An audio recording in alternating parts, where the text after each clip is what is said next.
kita semua manusia khususnya tersesat ruhaniah kita, keluar dari jalan Allah alias mengikuti jalannya nafsu.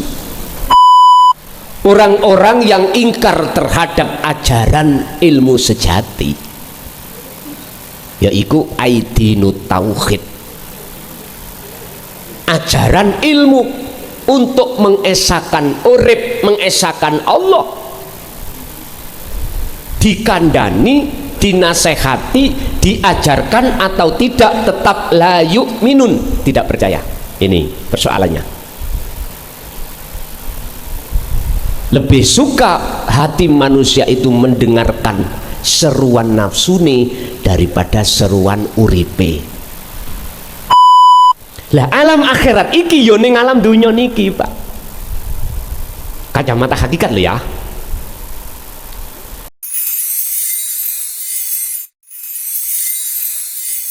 Warahmatullahi wabarakatuh. Kami akan membahas jadikanlah thariqahmu untuk bertemu Allah, entah thariqah sampean apapun. Jadikanlah thariqahmu untuk lekas bertemu Allah. Hal ini Allah sampaikan di dalam surat Al-Maidah ayat 35. Niki masalah thariqah. Nanti masalah bagaimana caranya bisa bertemu di dalam thariqah nanti dijawab di dalam surah Al-Ahzab 4142. Tapi sebelumnya izinkanlah kami sedikit mengurai tentang masalah kesadaran diri manusia, bahwasanya manusia itu Allah didik dari hukum dohiriyah untuk jasmaniyah, dari hukum hakikiyah untuk ruhaniyah. Jadi nanti yang kubahas adalah khusus ruhaniyah. Berarti saya harus berbicara terkait bagaimana caranya ketika berthariqah jenengan iku lekas bisa bertemu Allah atau wusul. Tapi iki mengke sondok panas titik Pak nggih pembahasannya. Sing bagi pemula, nek ana pemula ya nek gak paham dirungokno ae. Nanti kalau sudah paham mesti butuh keterangan itu mungkin. Sebelum kami berbicara terkait bagaimana cara untuk berjalan di atas wasilah atau thariqah bisa bertemu Allah, terutama saya harus berbicara masalah thariqah dulu. Kalau dalam surat Al-Maidah disebut al-wasilata, jalan atau thariqah. Apapun thariqah jenengan, yang jelas disebut thariqah adalah sebuah jalan penghubung antara si salik dengan Allah. Bagaimana caranya bisa wusul? Sebelum kami juga berbicara thariqah pada umumnya mulai A sampai Z yang diakui sebagai thariqah mu'tabarah, saya tak terlebih dulu berbicara apa thariqah yang dilakukan Kanjeng Nabi itu. Sebab thariqah zaman sakmangke A sampai Z itu belum pernah muncul pada saat zaman Kanjeng Nabi. Apa thariqahnya Kanjeng Nabi? Ini lewat satu ayat, wa ma umiru illa liya'budullaha mukhlishina lahuddin. Niki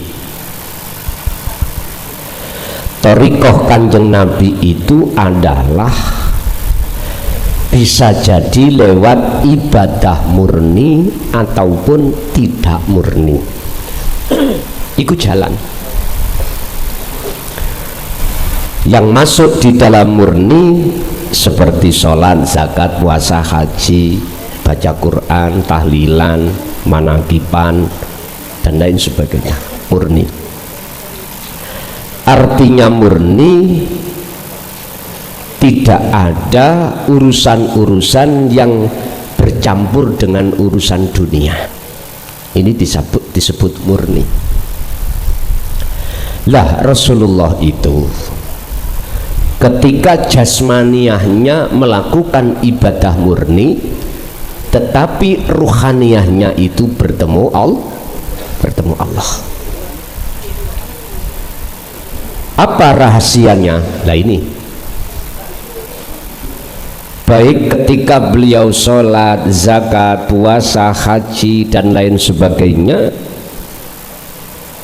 ruhaniyahnya kok gak bertemu terhadap selain Allah yang disebut masyiwallah atau makhluk yang Allah ciptakan. Pahala iku makhluk, surga ya makhluk. Apa rahasianya beliau ketika saat berjalan di atas thariqah tersebut, beliau kok hatinya tidak menghadap terhadap makhluk? Apa rahasianya sehingga beliau bertemu Allah? Satu. Nomor dua, ada thariqah ibadah yang ghairu mahdhuf atau tidak murni seperti jenengan kerja, jenengan agawe apapun, apakah itu jenengan makan, minum, merokok, apapun, niku yang tidak murni, ibadah yang tidak murni. Seperti makan, mengapa Rasulullah ruhaniyahnya itu kok gak mengharap kenyang? Sebab kenyang itu adalah tujuan jasmani lewat makan. Kok Rasulullah boten, kok bertemu Allah? Apa rahasianya? Apa rahasianya beliau ketika aktivitas di luar ibadah murni kok ya selalu bertemu Allah? Sekarang kula tekok nang sampean, mengapa kita jangankan ibadah yang tidak murni, yang murni saja ketika suluk, ketika khususiyah, wirid-wirid dalam thariqah kok belum saja bertemu Allah? Apalagi dihadapkan ibadah yang tidak murni. Kita makan pasti hati ingin lekas kenyang, kita kerja hati menginginkan buahnya kerja yaitu bayaran. Mengapa demikian? Padahal Allah tadi sampun mengatakan wa ma umiru, lan ora den perintah sira kabeh illa liya'budullaha, kejaba mung nyembah Allah ing Gusti Allah. Mengapa kita tidak seperti hati baginda Rasul? Karena jawabannya sederhana, kita tidak tahu Allah wujude batin, dan juga kita tidak tahu Allah wujude zahir. Wal awwal wal akhiru wal zahiru wal batin. Bundelannya ada di sini, Pak. Mengapa kita tidak tahu, tidak kenal wujud Allah batin dan zahir? Jawabannya sederhana, Karena hati atau ruhaniah kita dibelenggu atau dirantai oleh kepentingan hawa nafsu. Mengapa nafsu kok membelenggu atau merantai ruhaniah kita? Karena nafsu olehnya belenggu memang dikongkon Gusti Allah.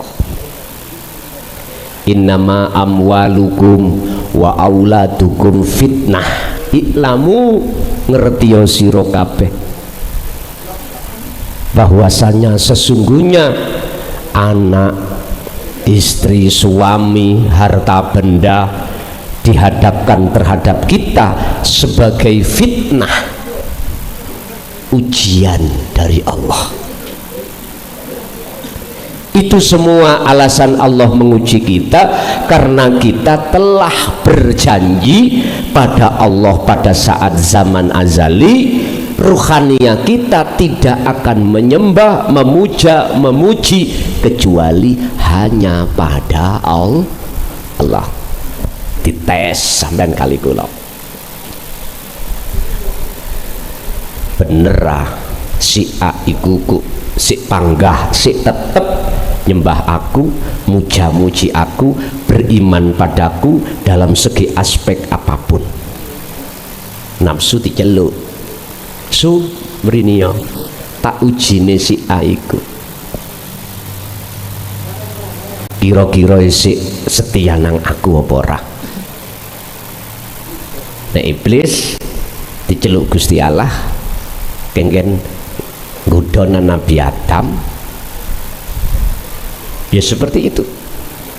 Makanya dalam ayat lain Allah katakan kullu nafsin dha'iqatul maut. Niki nek cara syariat maut niki matine jasad dari dunia ini, Pak. Kita dikubur di tanah. Tapi hakikat maut iki matine ruhaniah jenengan.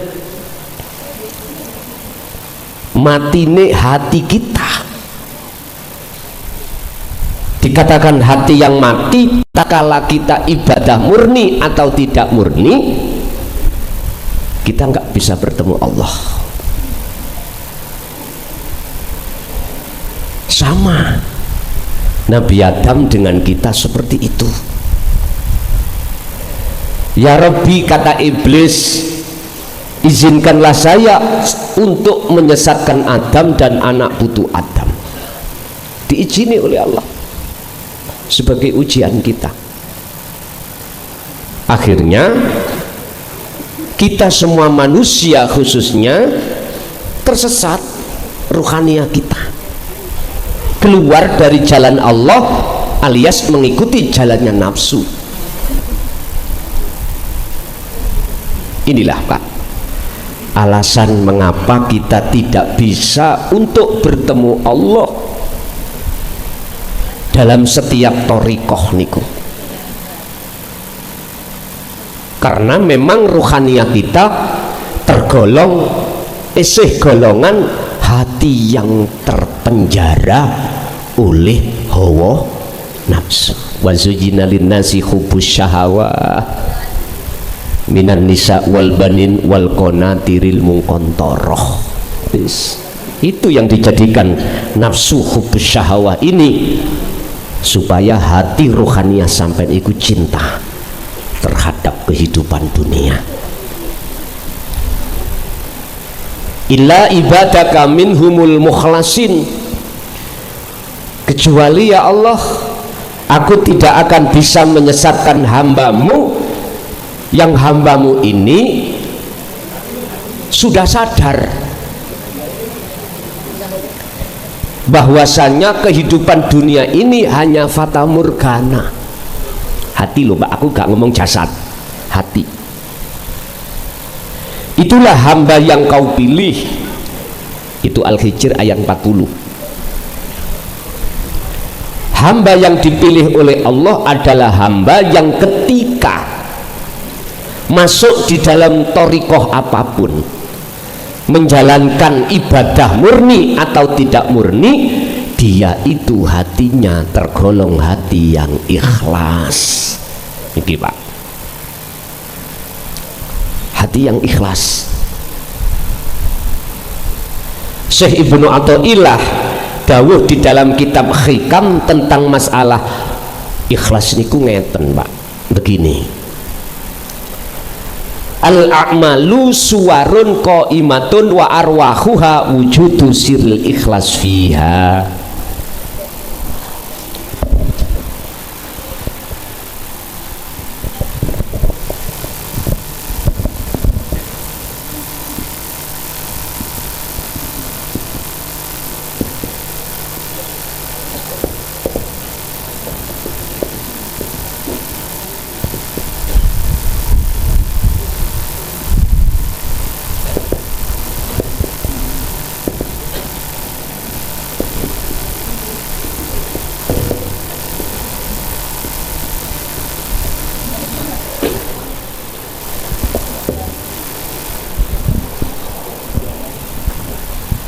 Dawuh ngenten,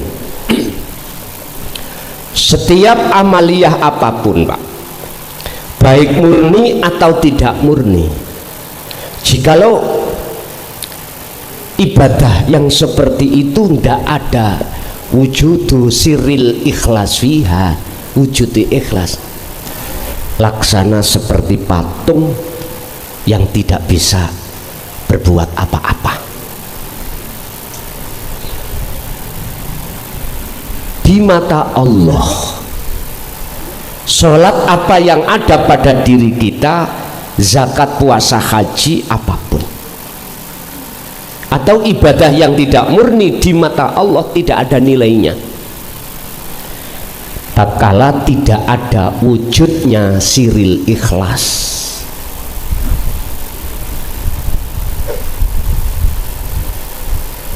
Apa yang dimaksud rahasiane ikhlas iku?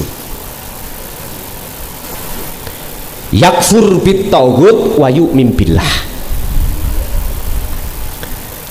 ninggalke rasa keakuan diri sebagai makhluk yang menjalankan, baru menetapkan rasa keakuannya Allah yang menjalankan. Ini loh ikhlas.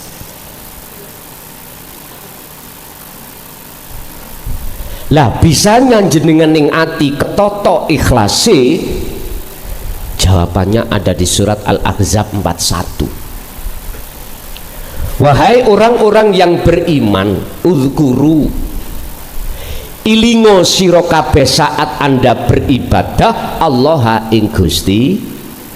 Maksudnya eling sing ya apa?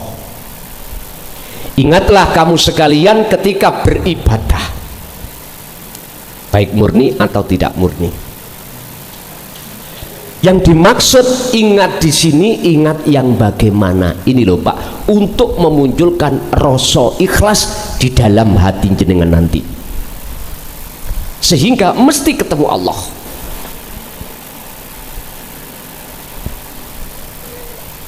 Diterusake ayatnya, zikron kelawan sejatine eling. Mana sejatine eling?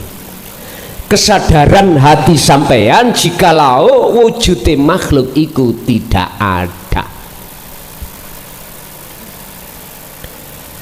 Ada satu kesadaran di dalam hati panjenengan bahwasanya sing sholat, sing ibadah iku bukan kita.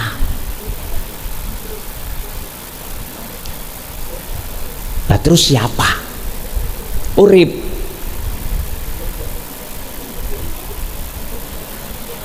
Urip sing bebrayon. Tahu bebrayon nggih? Beseso. Paham beseso? Ngebeki. Ngebeki sih gak paham. Melimputi diri jenengan.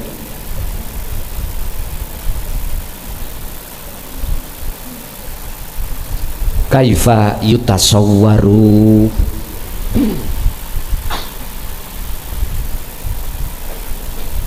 ayah jabuhu.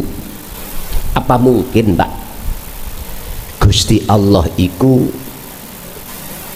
ditutupi kelawan perkara bikuli syai'in, dengan sesuatu. Padahal wahuwa khali utawi Allah iku alladzi dzat hidup sing nglimputi sesuatu. Nggak mungkin.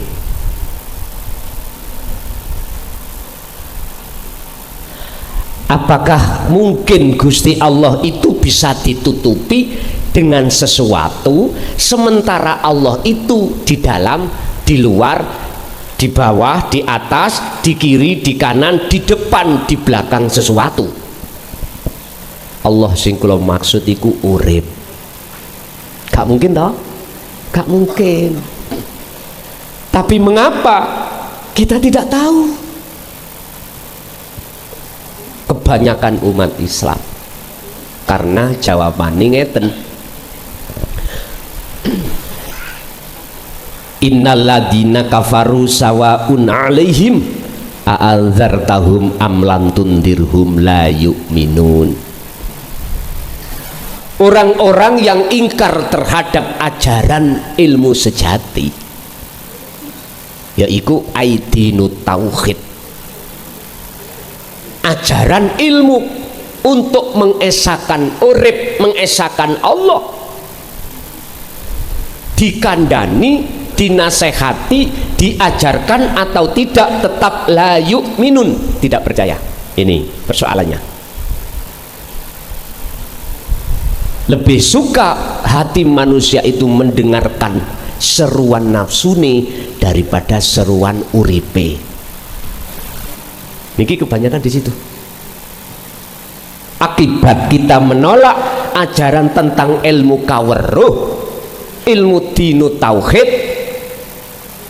Padahal ilmu dinu tauhid itu adalah tujuannya qad tabayyana rusdu minal ghoi, bebaskan hati kita dari belenggunya hawa nafsu. Mereka itu tolak. Otomatis hatta zurtumul maqabir, sampai mati pun akan buta dan tidak tahu terhadap sejatine Gusti Allah. Ini alasannya. Berhubung malam hari ini kita bahas masalah jadikanlah thariqahmu untuk bertemu Allah, berarti kula bongkar rahasia yang berjalan di atas thariqah itu. Ini para mursyid di dalam thariqah Mu'tabarah. Mohon maaf dan mohon izin jikalau saya bongkar dan saya dikatakan penebar fitnah, mohon maaf.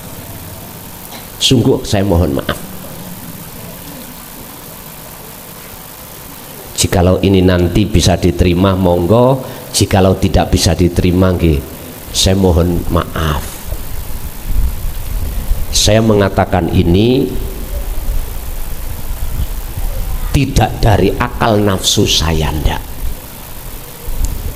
Saya katakan ini betul-betul dari wahyu inti Allah. Jikalau saya ditengarai membuka rahasia thariqah, mohon maaf. Karena selama ini entah saya tidak tahu apa sebab alasan yang dianggap sir, di dalam sir itu katanya nggak boleh dibahas.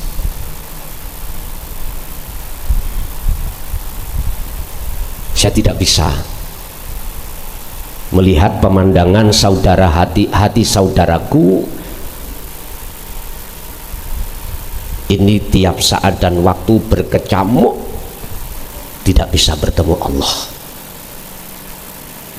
Ketika saat beliau suluk khususiyah, munajat, khalwat, tidak lekas bisa bertemu Allah. Nggih, saya mohon izin terhadap saudara-saudara saya, khususnya para mursyid di thariqah manapun, khususnya di wilayah Madiun dan sekitarnya, jikalau saya ditengarai membongkar rahasia di dalam rahasia.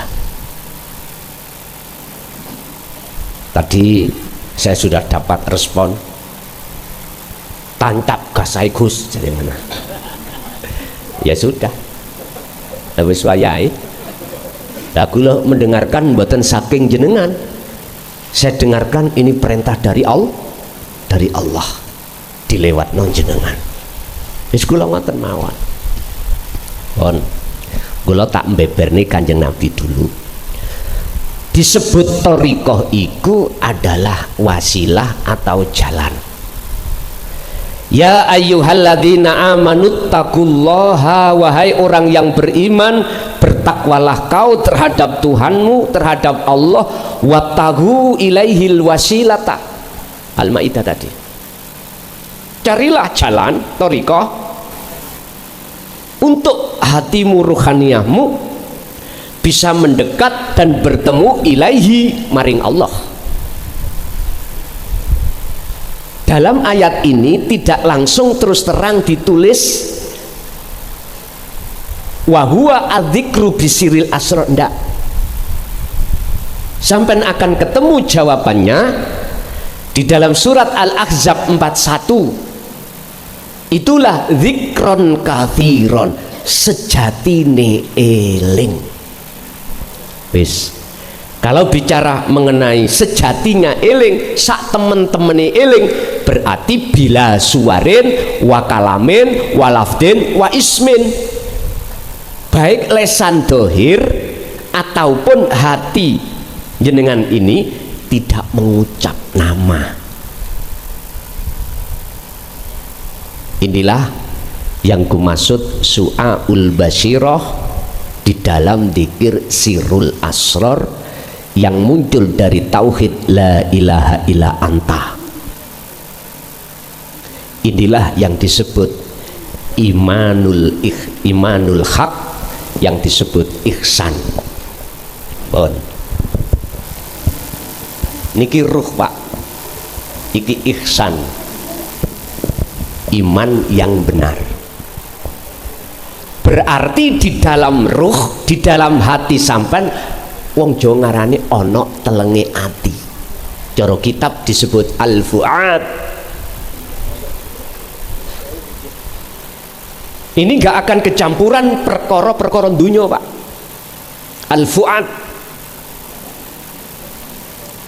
Wong Jawa ngarani rasa. Lah iki. Gini ku maksudnya dikron. Sejatine dzikir, sejatine eling adalah rasa. Artinya apa, Pak? Hati jenengan harus bisa merasakan kehadiran urip wujude Allah, baik di dalam maupun di luar diri jenengan yang berperan. Bun, niki kuncinya. Sehingga inilah yang disebut di dalam sir ada beberapa sir, ada rahasia lagi. Berarti Kanjeng Nabi niku Bapak Ibu, ketika jasmaniahnya ibadah apapun, hatinya itu enggak lepas songko dzikir sejatine deh, dzikir. Pon, kalau hati sampean sudah paham dan ngetrapno dzikir tersebut di tengah-tengah thariqah muktabaroh, tak jamin lekas usul. Nek gak lho, nang Mojokerto temen kerambil aku. Nggih. Tolong dulur kula sing wonten mursyid thariqah buka obat masalah wukuf kolbi. Ini le terangno. Nanti akan ketemu yang namanya sirul asrar. Saya berani katakan seperti ini, Pak, memang berpuluh tahun saya mencari pemahaman wukuf kolbi. Lah niki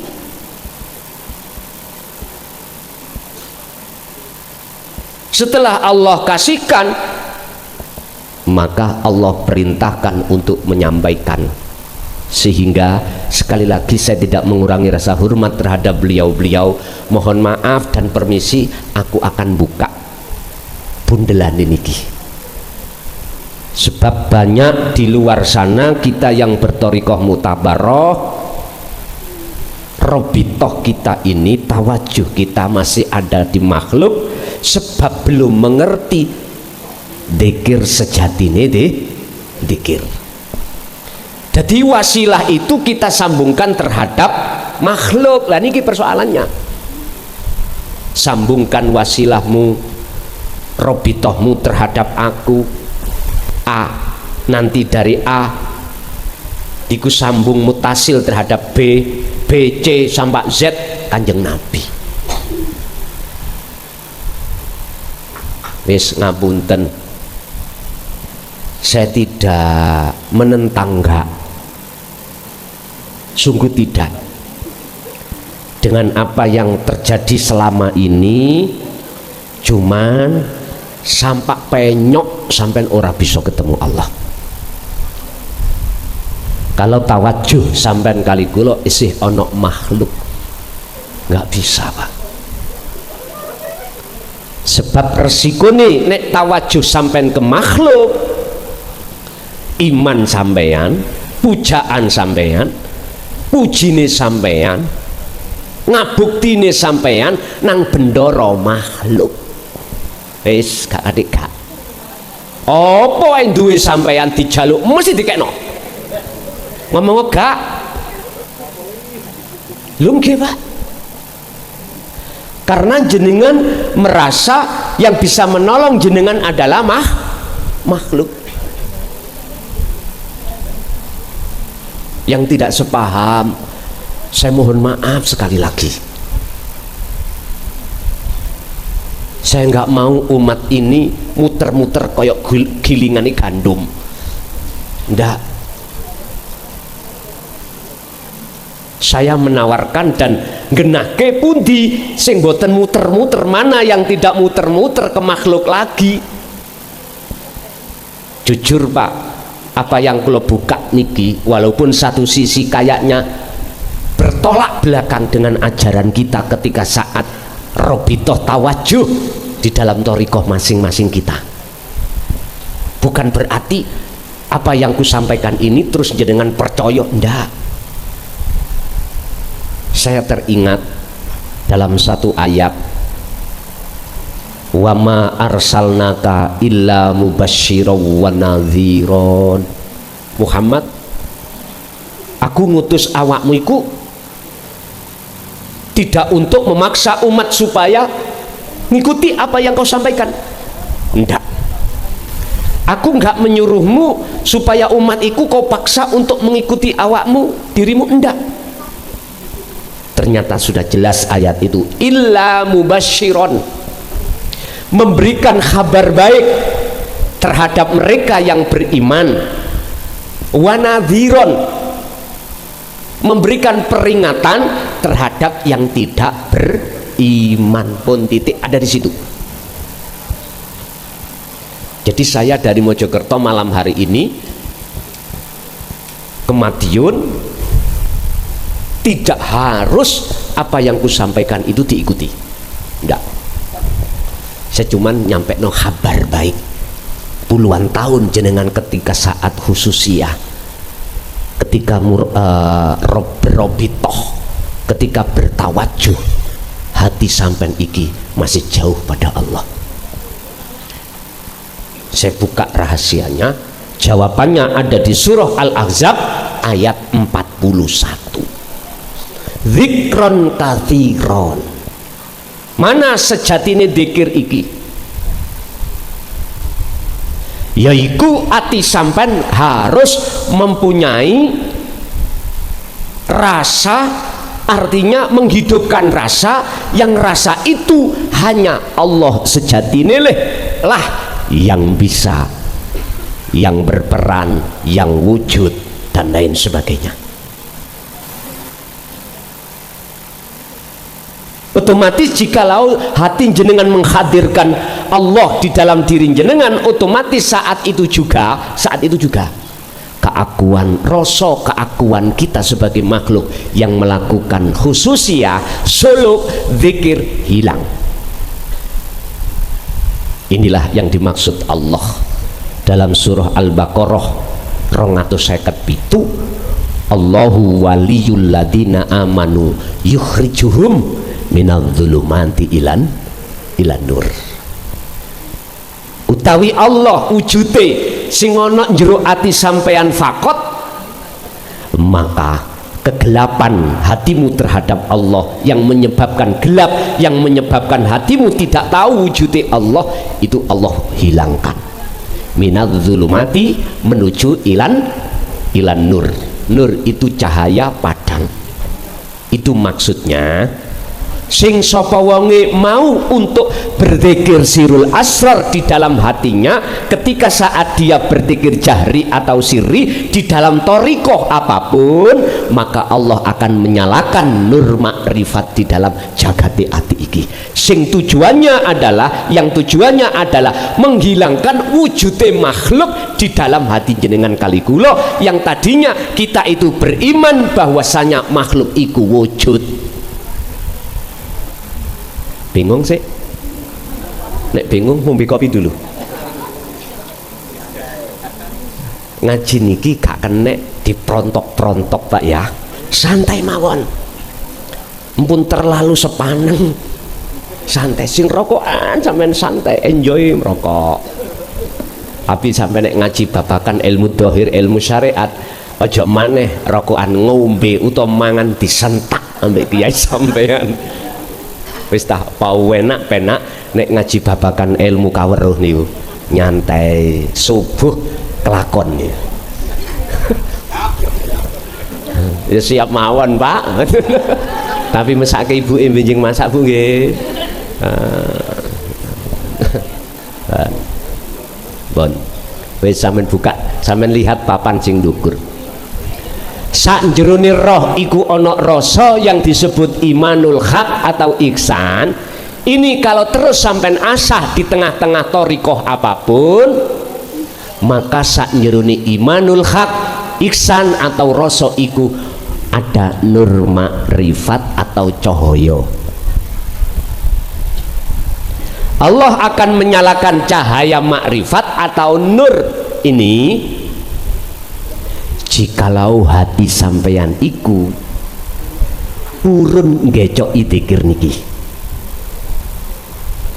Walaupun jenengan gak usah dzikir jahr, gak usah dzikir siri, sampean cukup lewat wasilah thariqah ibadah murni atau tidak murni, nek ati iki terus ngasah dzikir sirul asrar, disitulah Pak nur makrifat itu akan Allah nyalakan. Nek gak, nek Allah boten, kalau Allah tidak menyalakan, keliru ambek janjine Allah. Pundi janjine Allah? Janji iki sing dilakoni Kanjeng Nabi. Janji iki sing digawe teladan Kanjeng Nabi. Pundi? Al-Ahzab 21. Laqad kana lakum fi Rasulillahi uswatun hasanah. Mana suri tauladan contoh Kanjeng Nabi iki yang bagus itu yang mana? Nek malam hari ini niku kan mau idotul hasanah. Apa? Ngelmu sing dibahas.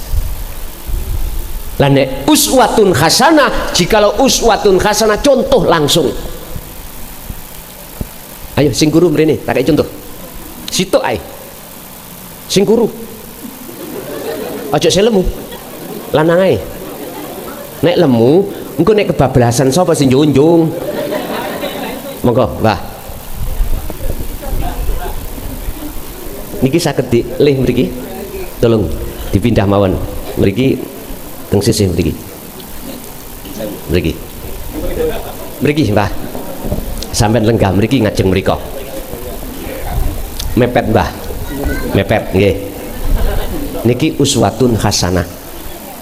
Anu mohon Mbah sebujung. Nggih wis ngoten mawon, nyantai. Nggih. Niki uswatun hasanah lho ya. Mbah, mungkin nek mati nuntut mboten sampean? Mboten. Mboten nggih. Ngoten nggih. Nggih.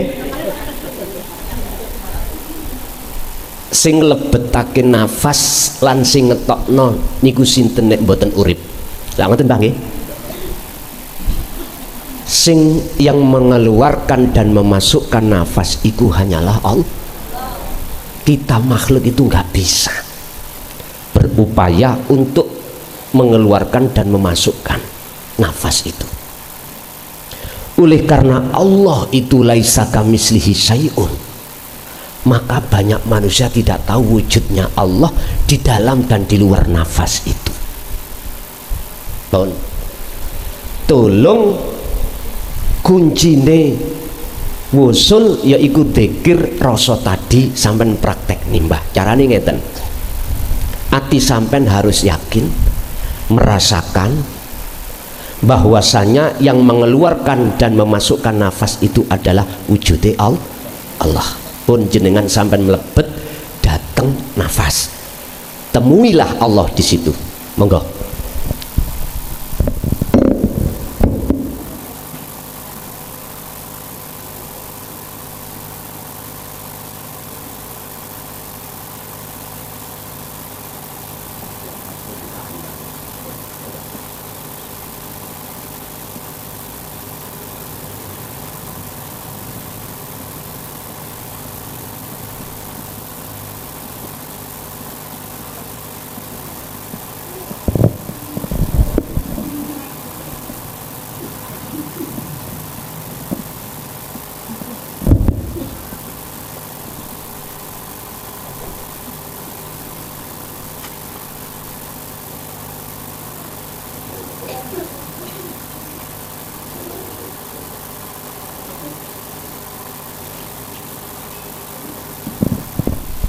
Beti kabeh nggih.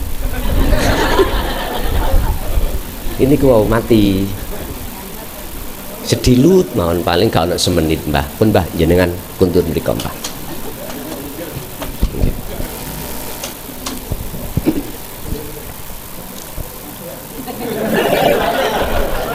Menawi niku wau detik-detike Allah njupuk ya punten balik, Pun.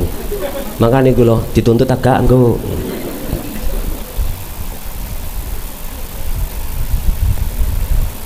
Ketika jenengan iki khususia harus fana Pak, keakuan sampean. Kalau jenengan belum bisa keakuan iku fana, mboten saged musul. Bisane fana nur makrifat kudu ditekani. Sampeyan pun ningali kula lho nggih. Saya dengan jenengan sami makhluk. Yang agawi seperti itu gak ada lagi kecuali Allah. Saya itu sifatnya la haula wala quwata. Bisanya terjadi ini tadi illa bil. Nah disitulah sing kono wedi masalahnya koyok petik dibel. Niku proses pelepasan diri Pak. Sebab nek lamuno apabila nur makrifat betul-betul Allah nyalakan, mongko nyatalah wujudnya Allah dan hilanglah wujud selain Allah. Sama dengan niki lampu. Kalau lampu ini menyala, maka gelap itu nggak ada. Gelap itu sifatnya makhluk. Dalam kitab Hikam beliau dawuh al-kaunu minal mukawwanat kulluhu zulmatun. Makhluk iku sejatine iku ora ono, cuman kalimatnya zulmah artinya gelap. Gelap niki artinya tidak ada. Tidak ada ini akan terjadi manakala nur makrifat itu nyala dan wujud nyatane Allah dalam diri jenengan. Gelap niki tidak ada apabila cahaya ini menyala. Ra percaya cahaya iki patenono lak gelap. Kita akan gelap pada Allah manakala isi di dalam hati kita itu wujudnya makhluk. Wujudnya makhluk akan lenyap seketika manakala nur makrifat Allah nyalakan. akhirnya yang nyata hanya wujud Allah.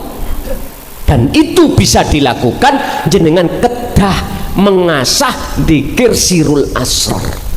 Pertama di su'aul basiroh, merasakan, mengimankan bahwasanya segala apa yang timbul dan muncul pada makhluk itu yang berperan al-haq adalah Allah. Gak gampang loh Pak niki. Apalagi ketika sampai melihat pencuri, wis jelas makhluk itu sing nyolong. Lah ngoten nggih? Pasti. Bisanya ini dengan mudah jenengan langsung bisa bertemu Allah walaupun sak detik, rong detik, sak menit, rong menit. Sampai harus asah dzikir rasa tadi. Sebab niki nek wis diasah jenengan nanti akan masuk ke ainul basirah, bertemu wujudi Allah batin. Wis iki ilmu untuk sampean prakteknya kados mbahe wau. Prakteknya sampean saged nek jerone salat, zakat, puasa, haji atau waktu kerja. Pitakoni ibu-ibu gak bahaya ta? Engko waktu ngimami kejang lah nyapa kuwi sanksi nang Allah niku kepeksa Pak, dipeksa. Nek gak dipeksa mboten enco mungkin cuman sampean boleh lali anak, lali bojo, lali penggawean, lali opo wae iku lho resikone. Nanti sampean mesti dilaknekno Allah ambek perkara sakliyane Allah. Karena apa? Karena secara otomatis selain Allah itu sudah nggak ada. Bagaimana jenengan bisa ingat? Nggak bisa. Saged dipaham nggih? Mang didawe gaspol rimpol. Ya wis. Jadi mohon maaf si pemula, baik di dalam YouTube maupun di majelis barangkali durung bisa nerima, empuk dipeksa. Nyantai ae ge rokokan, nyantai ibu didamel mbuh napa ngono. Ora usah dipetentengi. Aja. Bapak Ibu hadirin jamaah rahimakumullah. Saya punya jaminan kalau itu pasti akan bertemu Allah walaupun sedetik, walaupun semenit. Jikalau jenengan iki betul-betul melakukan sesuai dengan petunjuk apa yang telah dilakukan Rasulullah pundi telah dari Kanjeng Nabi. Terus no ayat wau Al-Ahzab 21. Liman kana yarjullah, ini telah dari Rasul. Hati jenengan itu harus liman kana yarjullah, hati jenengan harus dan wajib ada keinginan untuk bertemu Allah. Tidak semua orang Mbak artinya pingin ketemu Allah, enggak semua orang. Mayoritas itu Pak, kita sebagai manusia itu pingin ketemu mewah kehidupan dunia iku loh. Padahal wis dikandani ad-dunya mataul ghurur, iku bojo nang awakmu. Dan itu enggak akan kekal. Petu ono sing kekal. Buktine ketika kita sedo mati, semua apa yang kita petui tadi, yang kita temui kemewahan dunia, pabrik Pak Sakmadiun wek sampean dhewe, bis para wisata sampean duweni beberapa unit, Yon Sewu, anak yang lucu-lucu banyak sekali, istri, suami. Jebule ya napa nek sampean mati? Ana sing gelem ngetutno sampean? Ora enek. Mesti sampai tinggal semuanya. Makanya Allah katakan, "I'lamu ngertiyo sira kabeh bahwasanya amwalukum wa auladukum fitnah."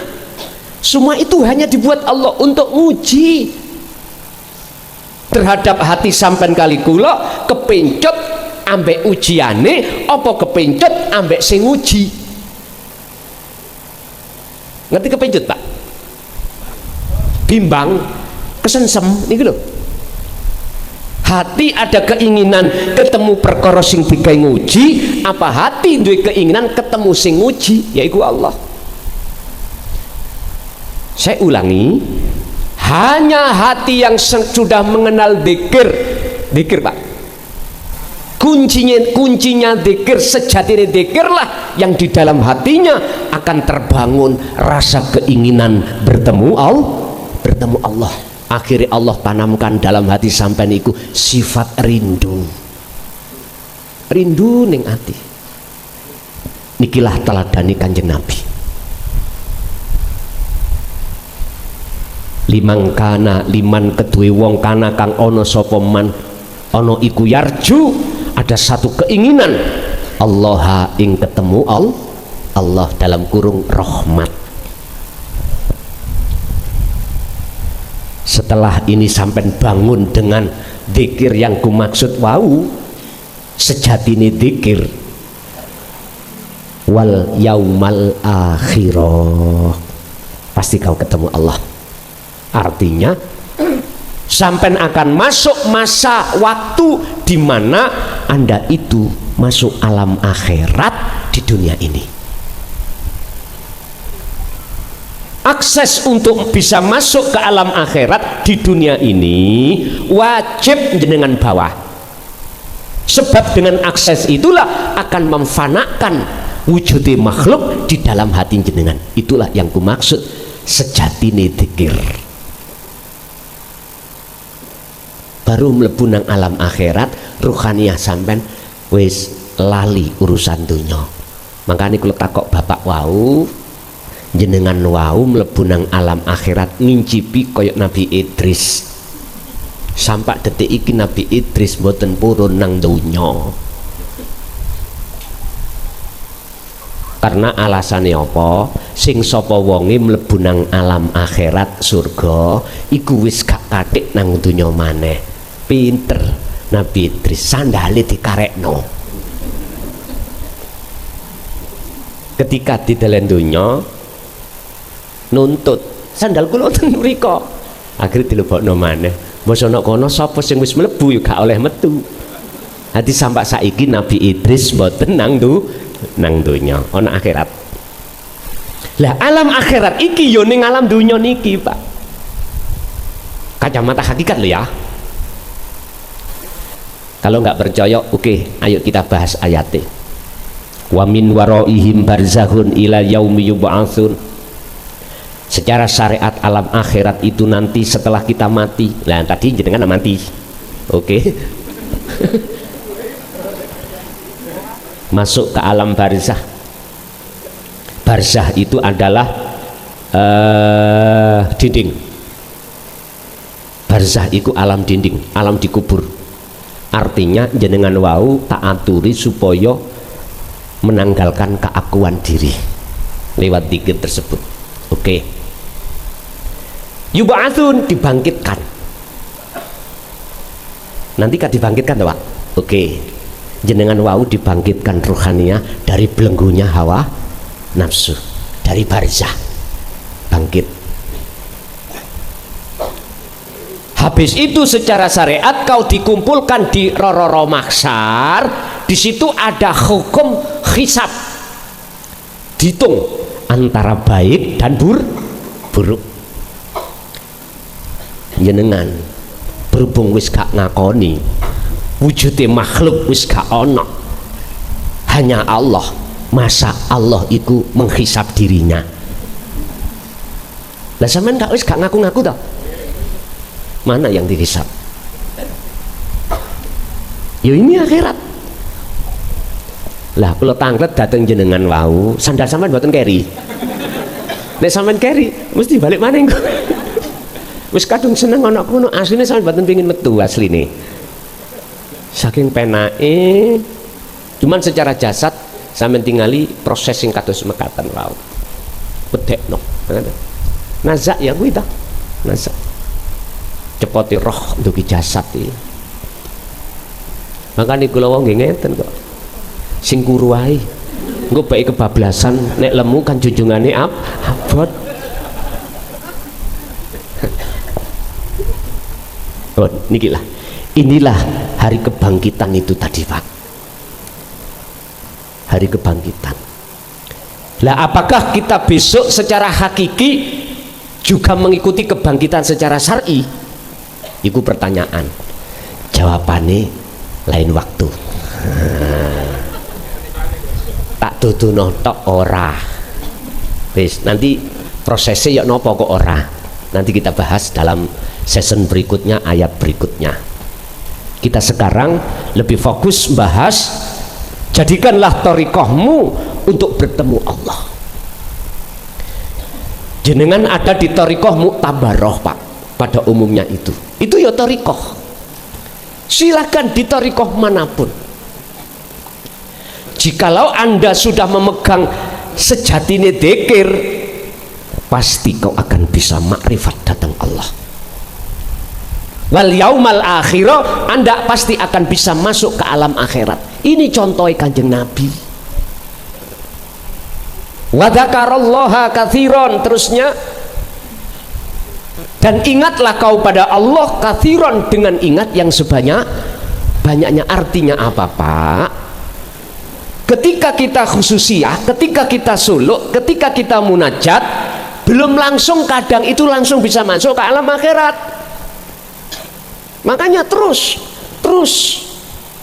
Allah janji dalam surah Al-Ankabut ayat 5, sing sapa wonge, barang siapa hatinya ada keinginan kuat untuk bertemu aku Allah, otomatis dia harus memegang sejatine dzikir dan terus dia melakukan.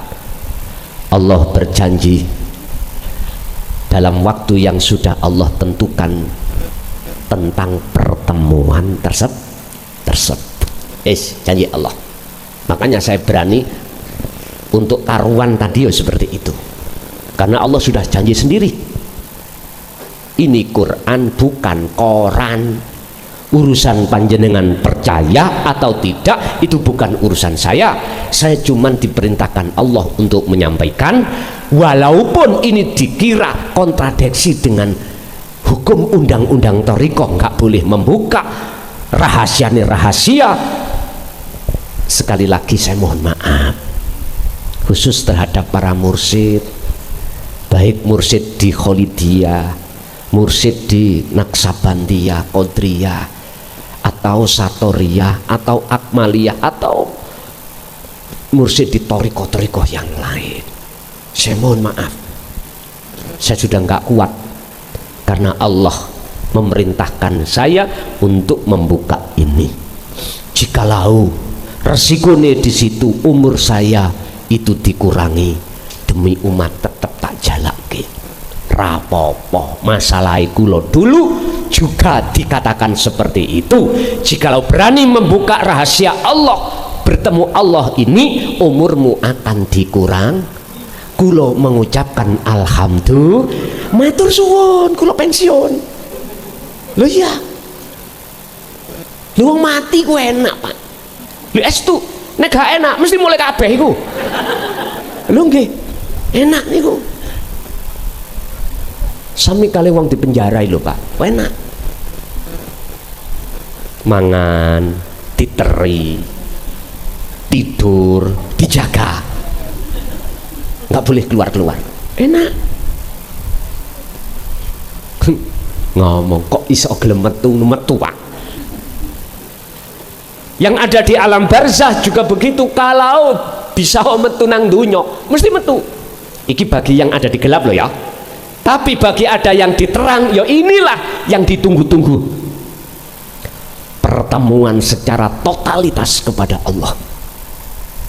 Pun ini yang ditunggu-tunggu sejak sampean berpuluh tahun itu. Wis ra mikir gawen, pekerjaan, wis ra mikir bagaimana istri, anak, pekerjaan, wis ra mikir, karena dia di sisi Allah dalam rahmatnya. Kula mengatakan ada hisab tah emang ngalami kebangkitan tah sedikit mawon, malaikat gak wani nakoki sampean marobuka. sayaquluna alladziina qalu udkhuluha bisalamin aminin. Justru Gusti Allah iku ngongkon malaikat dawuh ngeten, udkhuluha do mlebu sira kabeh ing rahmat. Rahmat iki berarti bertemu Allah. Bisalamin kelawan selamat, aminin kang sentausa, gak ada penghalang. Mak kejat-kejet ya. Mak plus. Iki mang kok bablas tenan ya. Ya dikubur, Pak. Sinten sing gelem ambu batang? Nek wis wayahe koyo ngeten iki ya langsung mati pun mboten balik. Lah sekarang pertanyaannya adalah kapan jenengan masuk ke alam akhirat sebelum datangnya kemati? Wa anibu ila rabbikum wa aslimu lahu min qabli ayatiyakumul adab. Surat apa itu? Lekaslah kau menemui Allah di alam akhirat. Wa anibu dan balio sira kabeh ila rabbikum maring pangeran sira kabeh. Wa aslimu lahu dan pasrahkanlah kau pada Tuhanmu, pada Allah. Min qabli ayatiyakumul adab, sebelum datangnya satu perkara yang mengagetkan. Apa? Kematian. Makanya sampeyan takon mesti kaget delok kayak ngono mau. Masalahnya mati. Jikalau kau tidak lekas kembali ruhaniyah untuk bertemu Allah di dunia ini, tsummalatun sorun, terus kedahuluan mati, maka tsummalatun sorun, kita tidak akan mendapatkan cahaya itu, Pak. Tidak akan mendapatkan pertolongan. Kalau sudah di detik-detik itu, semua harta benda yang kita kumpulkan, anak istri yang lucu-lucu, yang cantik-cantik, yang ganteng gagah-gagah, wis gak kanggo. Wis tabu percaya sampean nek sampai tinggal mati, bapake mesti kudu rabi maneh. Gak usah ngenteni-enteki slametan. Wong kadang-kadang jenengan tasik meger-meger, tasik masih hidup aja, wong lanang sik nayap golek liya, iku wong lanang, Bu. Lah nek wong lanang ada yang seperti ini wajar. Karena Qur'ani fangkihu ma tabalakum minan nisa masna langsung loro, wa thulatha telu, wa ruba papat, fa in khiftum alla ta'dilu fawahidah. Terus ya Allah, jikalau kau nggak bisa adil, cukup satu saja, iku wae gak ngentekno. Lah kan tetep nggih. Mengapa laki kok boleh, perempuan nggak boleh? Karena yang namanya ahli waris, janin, keturunan itu munculnya dari seorang laki-laki. Sel itu ditaruh Allah, Nur Muhammad itu ditaruh Allah pada seorang laki-laki. Di dalam nutfah itu ada sel, yang sel itu nanti akan menjadi calon anak. Wong wedok iku minangka wadah, ibarat wong wedok iku lemah siti, terus jenengan iku wiji sing ditandur. Lah tandurannya ini akan subur atau tidak tergantung sitine lemahe iku subur atau tidak. Tanah yang subur, siti yang subur adalah siti yang selalu hatinya digunakan untuk berzikir. Subur sing kula maksud menjadi anak yang solih dan solihah, makrifat dateng Gusti Allah. Gini ku alam iku ayate kewadah, Pak, asli nih. Gak usah ngaji Quran ngeten, ngaji alam iku yo cetha sebetulnya itu. Pawon. Makanya orang perempuan iku nek umpama sampun pisah dengan garwane, entah bisa mati, gak boleh langsung dinikah, harus menunggu masa iddah min salasatil furu', 3 persucian. Apa maksud dan tujuannya? Supaya ahli waris anak itu bisa membedakan dan dipastikan bukan bapak sing ninggal mati iku. Sampai di dalam hukum syariat Quran itu berhati-hati 3 persucian. Padahal 1 persucian itu sudah bisa dipastikan kalau bukan anak bapak yang pertama. Tapi Quran mengatakan 3 persucian, 3 khetan nih loh, baru boleh dinikah orang lain. Sebab sing ngandung niku wong wedok. Duka nek ana wong lanang iso ngandung kula mboten ngerti. Pun kita kembali pada materi kita.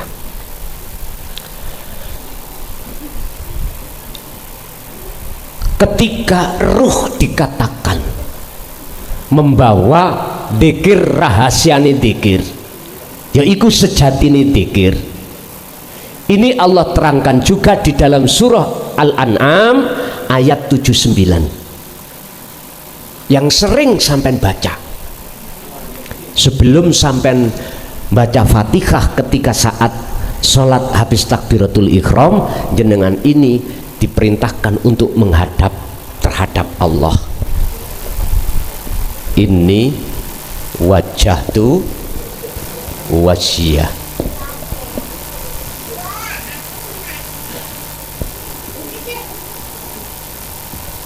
ruh, wajah hati sampean, wajah roh sampean wajib berobitoh, wajib tawajuh, wajib menghadap kepada wajhiyah. Tidak boleh menghadap makhluk.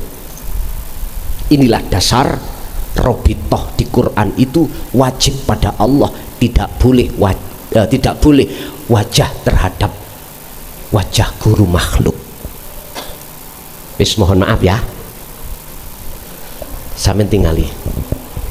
Kalau jenengan bisa mengarahkan wajah ruh sampeyan datang Allah, di ayat 79 ini kalimat terakhir ditutup wama ana minal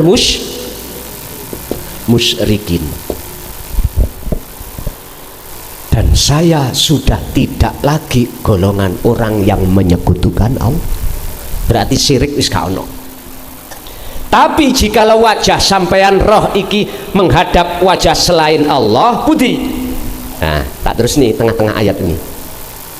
Sifate wajia lilladzi fatoros samawati wal ard.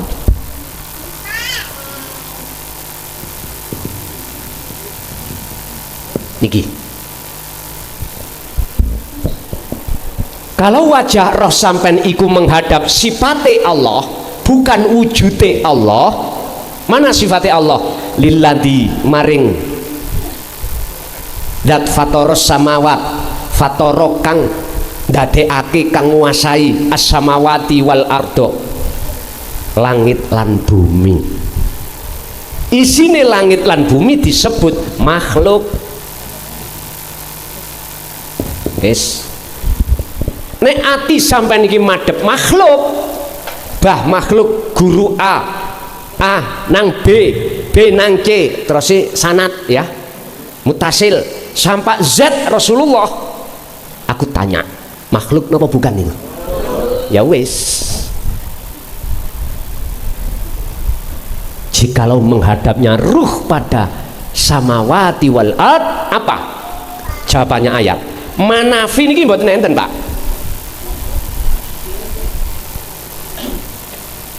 Sebab manafi ini mentaukiti daripada wajah tu wajia. Berhubung wajah sampean kali kula menghadap samawati wal ard, Allahu akbar, mangane sampean jangan heran kalau eling wedhuse, eling sapine, eling bojone, eling gendakane, eling gurune, eling makhluk, wis makhluk. Nyun sewu. Maka wa ana dan saya masih termasuk orang yang menyekutukan Allah. Pundi jawabannya? Sebelum 79, berarti 77, 78. Di situ digambarkan Allah rembulan dan matahari. Kisahnya saja lewat Nabi Ibrahim. Ketika beliau melihat bulan, Beliau jawab pada saat itu, hada rabbi, iki pangeranku. Bulan iku adalah makhluk. Bulan iku mboten saged nyinari, tapi kena sinari matahari. Nyun sewu. Ya mulai A sadurunge Z iku, Z iki sing duwe cahaya, berarti matahari. Kena sinare iki A B C D E F G sampai sadurunge Z iku apa? Y. Niki laksana bulan. Artine jenengan oleh mujo-mujo, oleh muji-muji terhadap beliau-beliau ini. Hati. Kalau jasmani sih saya nggak ngelarang, karena itu status hablum minan nas. Ruhaniyah sampean yang dilarang Allah, bukan jasmani. Gak bisa Pak, ruhaniyah sampean iku mau gak mujo kalau tidak memegang rahasia dzikir. Gak bisa. Contohnya saya sendiri. Udahlah, ini gak bisa dihapusi. Pujaan hatiku mesti kepada si A, karena si A mengatakan hanya lewat akulah kau bisa sampai pada Allah, lewat Rasul. Karena sanatku iku nang B sambung B nang C sampai Y.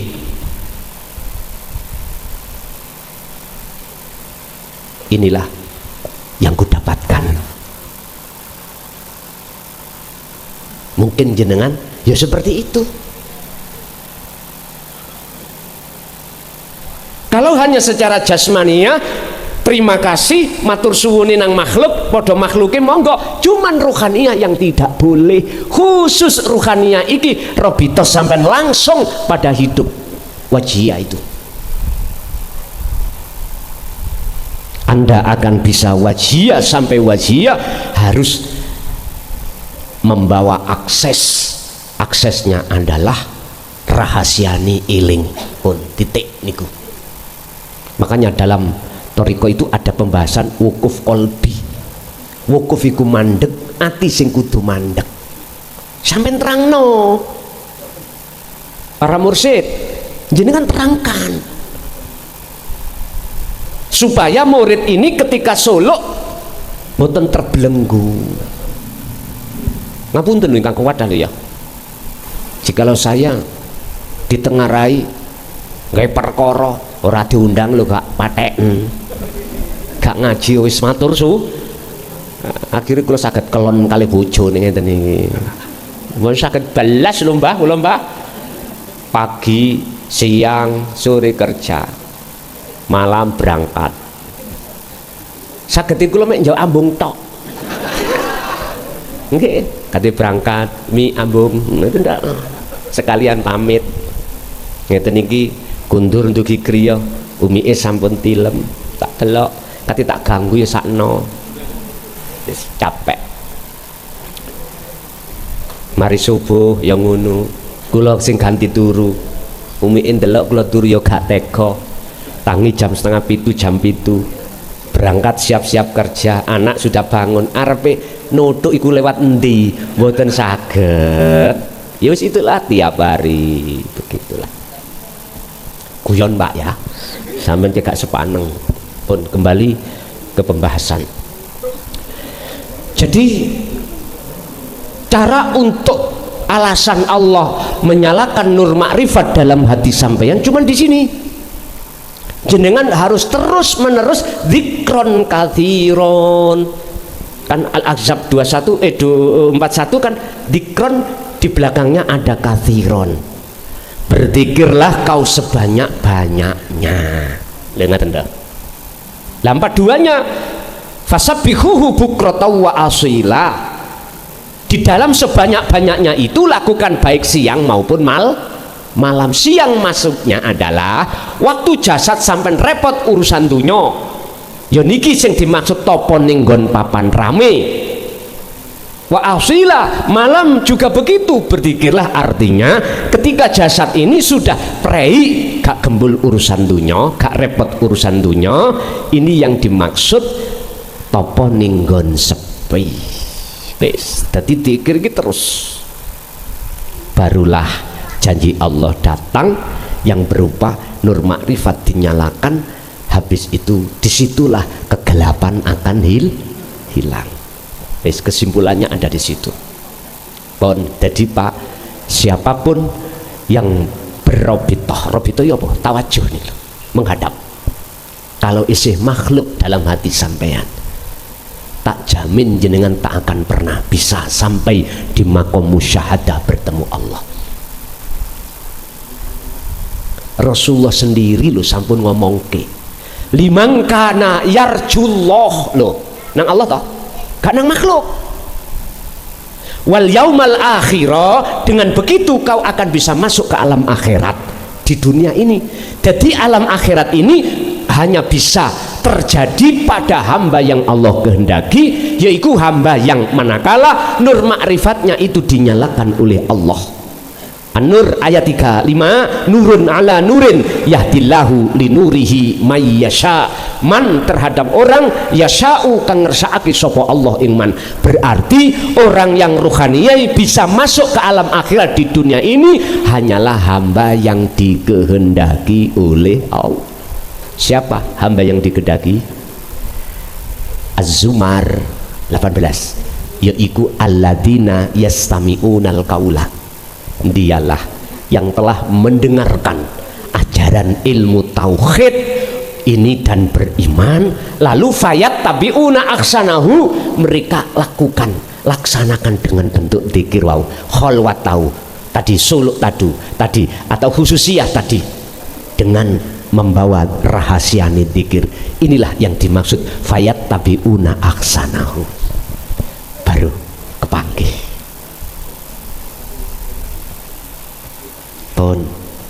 Sekarang tinggal pertanyaannya adalah, jikalau apa yang kusampaikan, kukabarkan ini dianggapnya itu sesuatu yang mengada-ngada, akhirnya jenengan tidak beriman, ning atine sampai medongkol, saya tidak menyalahkan, enggak,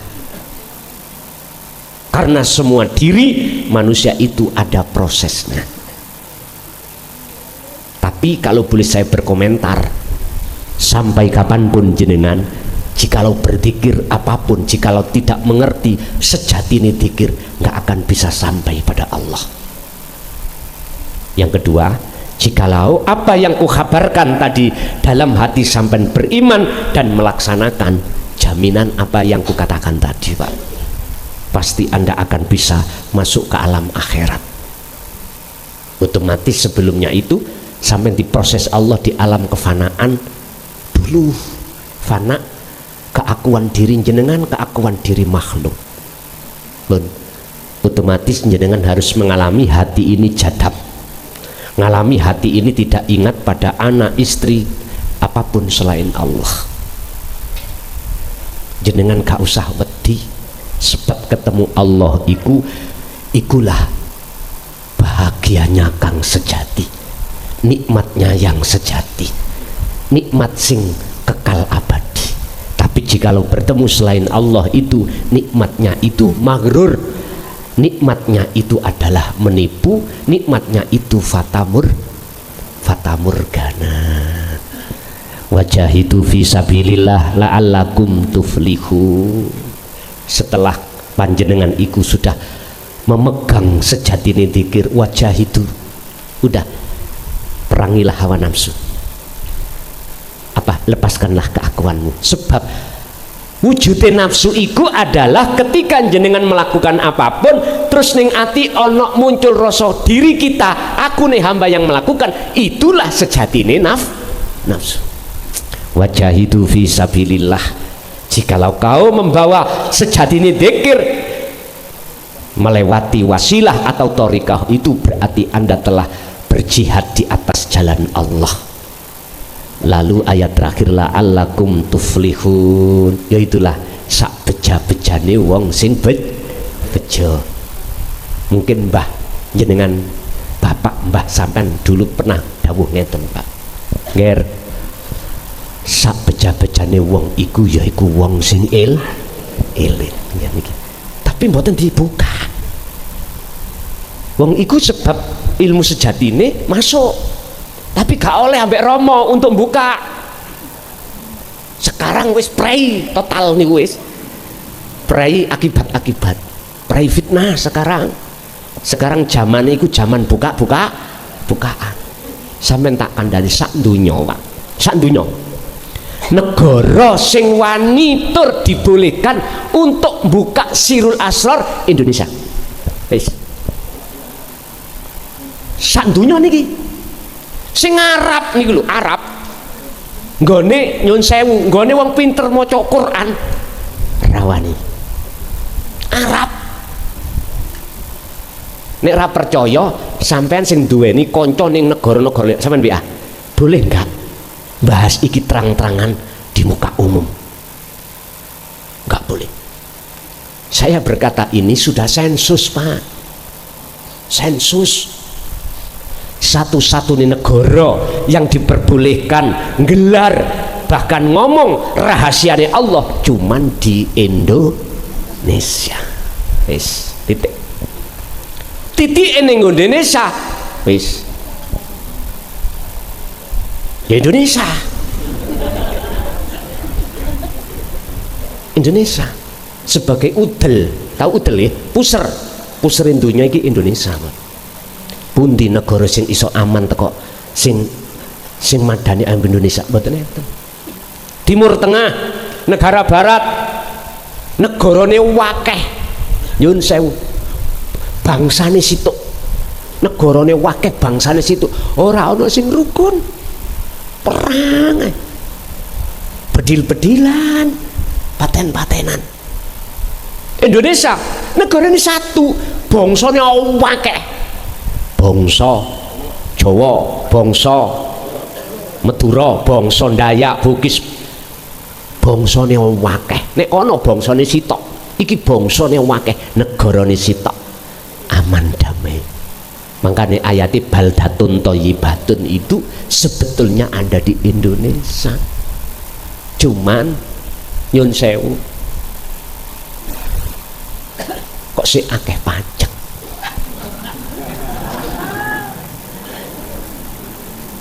Dereng baldatun, Pak, thayyibatun dereng. Nanti tidak ada pajak kalau Nabi Isa turun baru bebas no pajak. Sekarang jangankan tempat tanduran apapun nuyuh lho dipajak. Wong kadar liwat lho dipajak. Wis mungkin nek wis ketemu presidene iku Nabi Isa baru bebas pajak niku. Baru nanti gak dikongkon bayar. Wis dan lain sebagainya. Iki cara hakikatnya tak unggahno. Apa hakikatnya iki? Yes, banyak yang tersinggung nanti rapena estu rapena. Bon. Sing penting kita bagaimana sebelum meninggal ini betul-betul ruh sampean iku sudah menghadap kepada Allah. Minimal di dalam sholat, minimal. Sallu kama ra'aitumuni usolli. Terus Kanjeng Nabi salat sira kaya dene kuwi ningali aku bagaimana saya salat itu. Jawabannya ya inni wajjahtu wajhiya. Inilah cara berobitoh, inilah cara bertawajuh Kanjeng Nabi terhadap Allah lewat thariqah manapun. Dadi mangan iku ya thariqah mungguh Kanjeng Nabi ya. Apapun aktivitas dohir ini semua namanya itu disebut thariqah ing mungguh Kanjeng Nabi. Lah kula sak mangke thariqah kula nggih ngoten kuwi, ngoten lho. Tapi bukan berarti kula niki menyalahkan thariqah yang muktabaroh boten. Cuman kula nasihati dulur-dulurku yang ada di thariqah yang muktabaroh, tolong ketika saat jenengan suluk, ketika Anda tawajuh, ketika Anda berobitoh, peganglah sejatine zikir biar bisa sampai wusul datang Allah. Mekaten apa yang bisa disampaikan kita pesta Gusti Allah itu di mana-mana dan tidak kemana-mana. Pun ngoten mawon, mugi ya sedaya apa ingkang Allah berikan pada malam hari ini estu dadosake kebukae ati sampean kali kula dhateng Gusti Allah, sehingga ini dijatuhkan tidak hanya pada diri kita, juga pada keluarga kita, anak keturunan kita ila yaumil qiyamah. Lahumul Fatihah.